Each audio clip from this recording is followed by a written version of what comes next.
Hello, everyone. It's Mike Richards here from the Treasury Recruitment Company. Exactly as you can see over here. I've been doing this 20 plus years in Treasury recruitment. And one of the key things I've learned throughout that time is about resumes or CVs, as you might have also heard of them. And these are going to be some of the tips and tricks and some of the do's and don'ts and some of my pet hates. So hopefully listening to a Treasury recruiter telling you about what to do is going to enable you to give you guys the best chance of success when you go for your next interview or you're looking for your next role and you want to earn your interview. Because that's exactly what it is. A CV or resume, if you like, is the key to earning an interview. And then we've got the other video that I've done, which talks about some of the tips when you go to interview and how to successfully nail that as well. So hopefully the two of these in partnership will help you. That's exactly what we're about. Okay, so we'll go through some of the tips. I've got a couple of pre-tips, if you like. I know you lucky people. Let's go first of all, and it's about, exactly as it says, grabbing someone's attention from what is generally a 1 to maybe 3-page document. Some people say, oh, it must be a 1-page resume. Sometimes I think if you're a more experienced Treasury professional, it's not enough. I know that Ernie's shown us in previous presentations about his sales pitch, if you like, his sales resume, but he's in a different role. I think for Treasury professionals, a resume needs to be as long as it needs to be. That's fine. But the key thing about it, it needs to reach out and grab your attention. So when you're writing it, you need to make sure that you're writing or amending your resume. Each time you send it out, it needs to be tailored to your audience because you want to, funny enough, as it says on the screen, just up there, that's right. You want to reach through the glass and grab their attention. Grab it through and get them, oh, I want to read this. This is a person we should be talking to.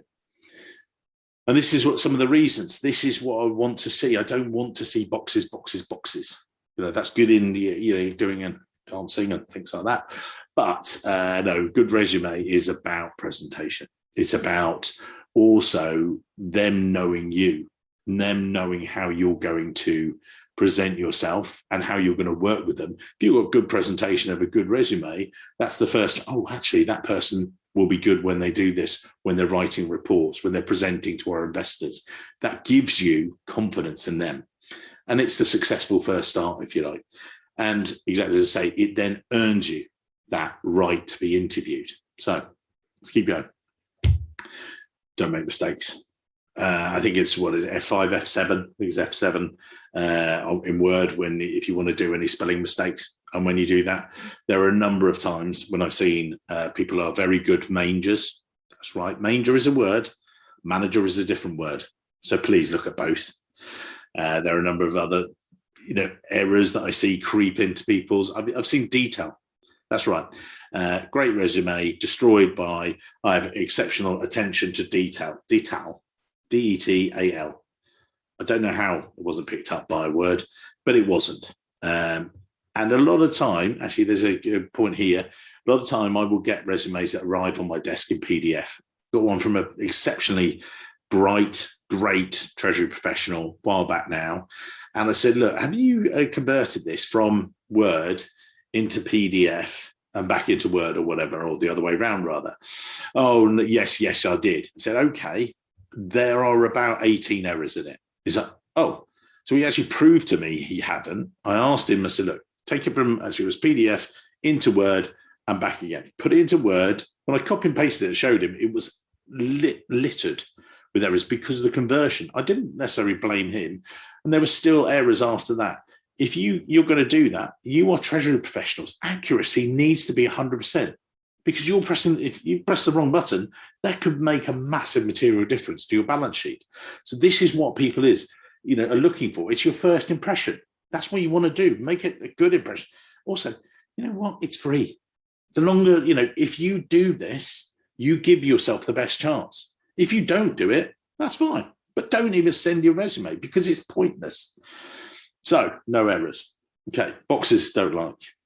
As you read through your own resume, make sure that it flows. And if there are any gaps in it, and we've seen recently with pandemic, that's probably a decent reason to have some gaps or some blips around there and things like that. But if there are other things, you've been off, you've had family, you've had kids, or you've taken any time out, explain it, because otherwise you're going to just give people questions.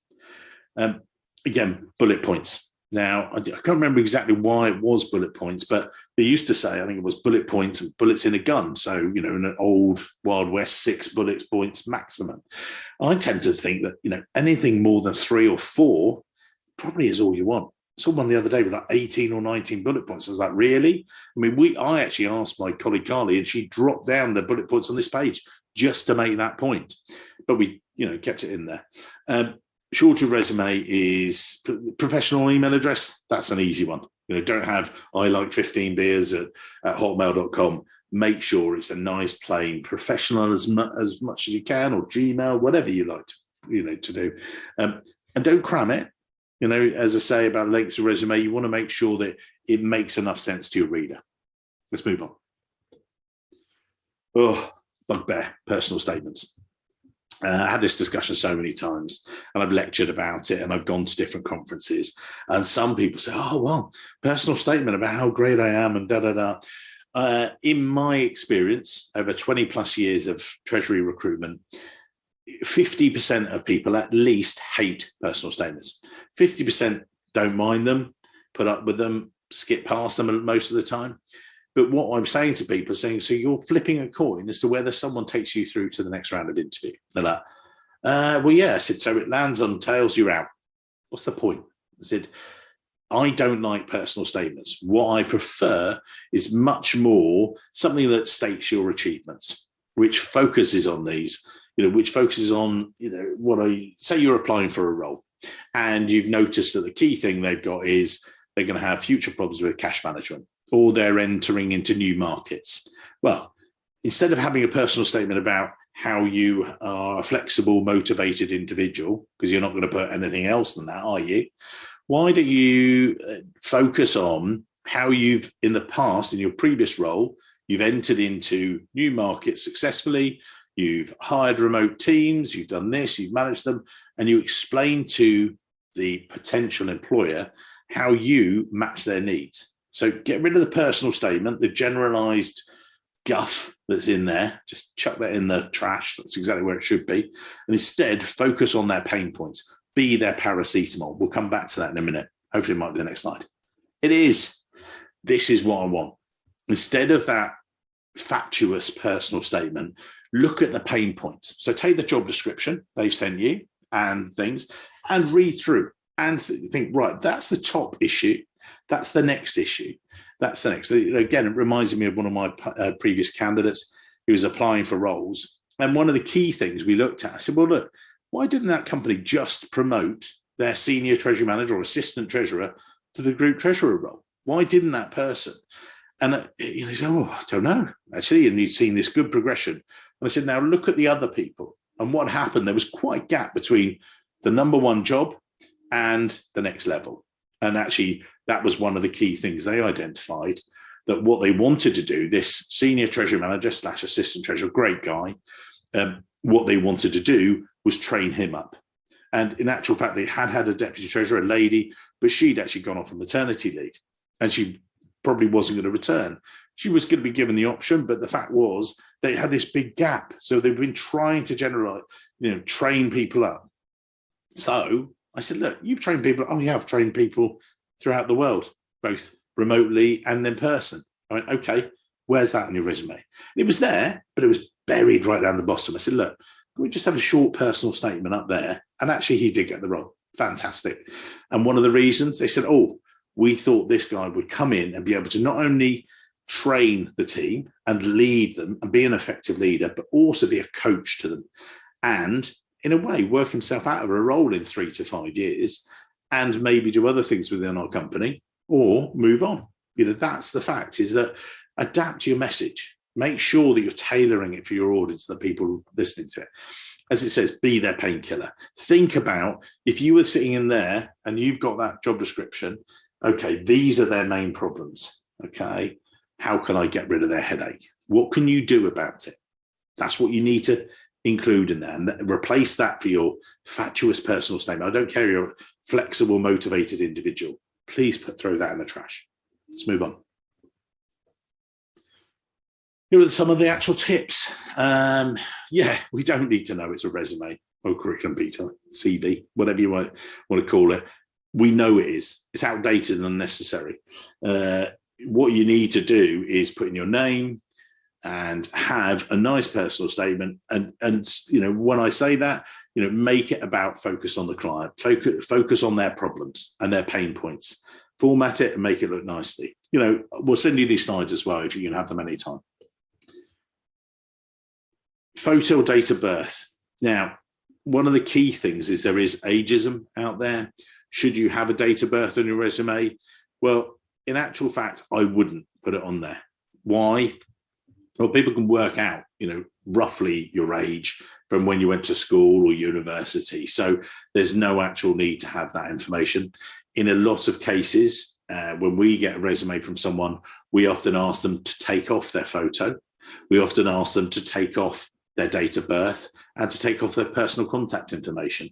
Why? We've got GDPR across UK and Europe. We also, in the US as well, there are privacy concerns as well. We will record that information ourselves, but one of the things you need to be careful about, and most applicant tracking systems will want that information, but they want it securely held. So just putting it all the way out on your resume and things, I sometimes see resumes up on LinkedIn, for instance, and I see lots of personal information. I do think to myself, wow, that's, putting themselves very much open for fraud, and that's obviously prevalent in lots of people's minds nowadays, particularly with the rise of cybercrime and everything else. Let's keep going. References. It's just a waste of space. Well, hang on, but we need references. Yeah, you'll be asked for it if you're offered a job. When you're offered a role, it will be subject to satisfactory references. And if they want references, they will ask you for it. Don't just fill up the page with information that isn't actually going to help you get the role. Having, one of your great previous bosses on there, that's not going to actually help you that much. It just takes up space. So throw it in the trash. Let's keep going. Resume summary paragraph, not a personal statement.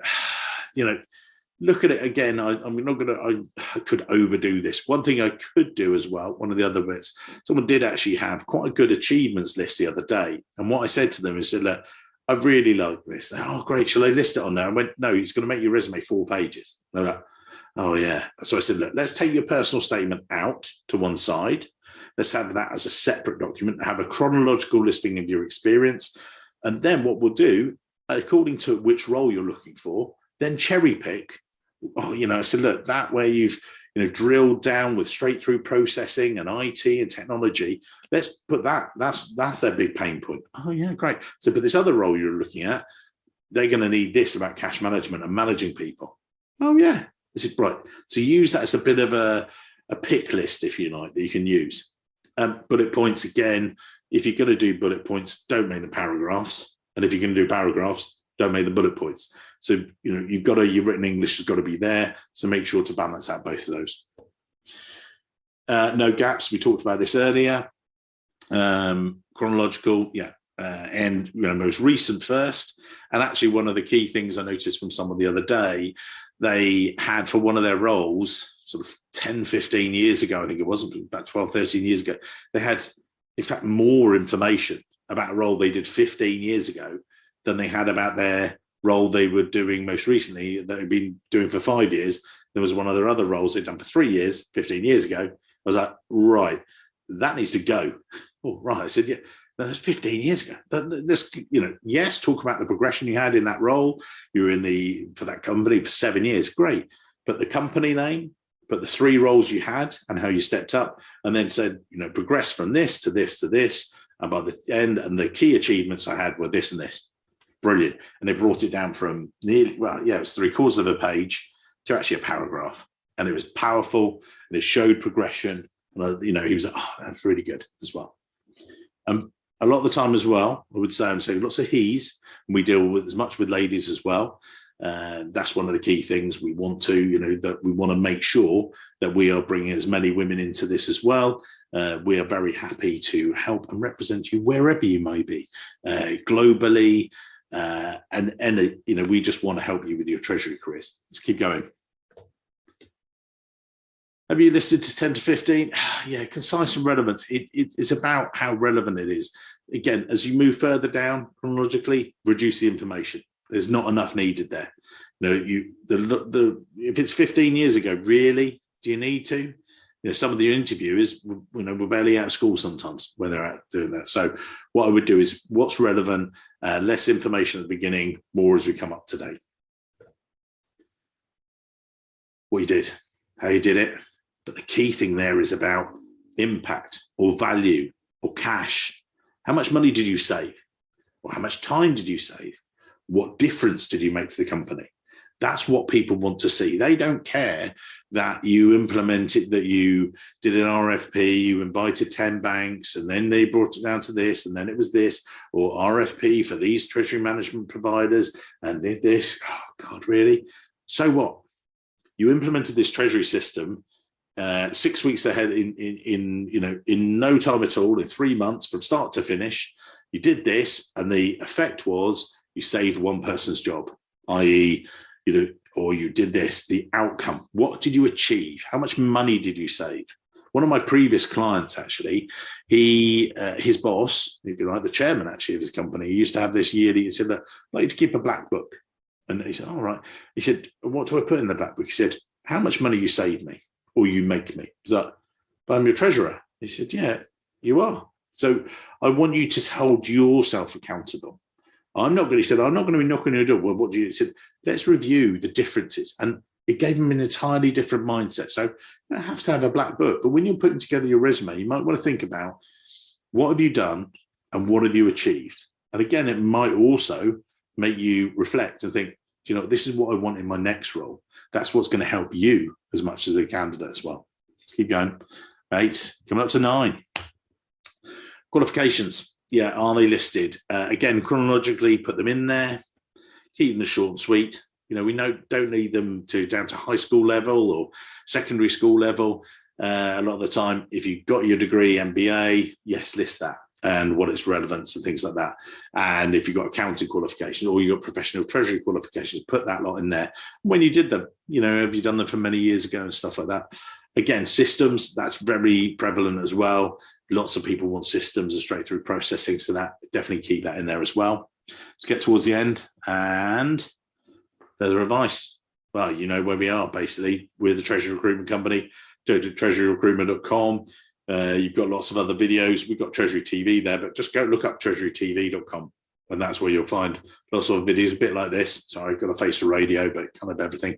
Actually, talking about radio, I do host a weekly podcast as well. Go to the treasurycareercorner.com or treasurycareercorner.com. Interviewed over 170 global treasurers and treasury professionals about their treasury careers. Brilliant. Love it. Talking to amazing treasury professionals each and every week about what they've achieved and everything else. So go there. I'm sure you'll enjoy it. And for me, that's enough today. We'll let Ernie get back to the main program. Thanks.